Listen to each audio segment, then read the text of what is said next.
Hi friends, আমার দেখো আজকে ডিনার নিয়ে এসেছি। অনেকদিন ধরে নিরামিষ খাওয়া হচ্ছে, ঠিকমতো খাওয়া দাওয়া হচ্ছে না।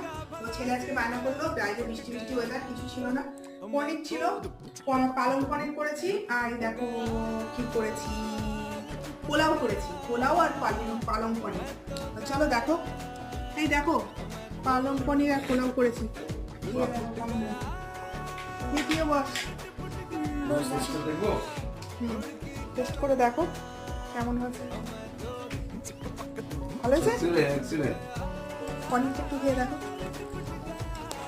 কেউ খেয়ে দেখ। দারুণ। বাসন্তী পোলাও করেছি, হালকা বেশি ইয়ে করিনি। খেয়ে দেখ, ভালো হয়েছে? কিশমিশ আছে। এরকম কিশমিশ তাহলে আজকে ডিনারটা ঠিক আছে তো? হ্যাঁ। একদম ওকে।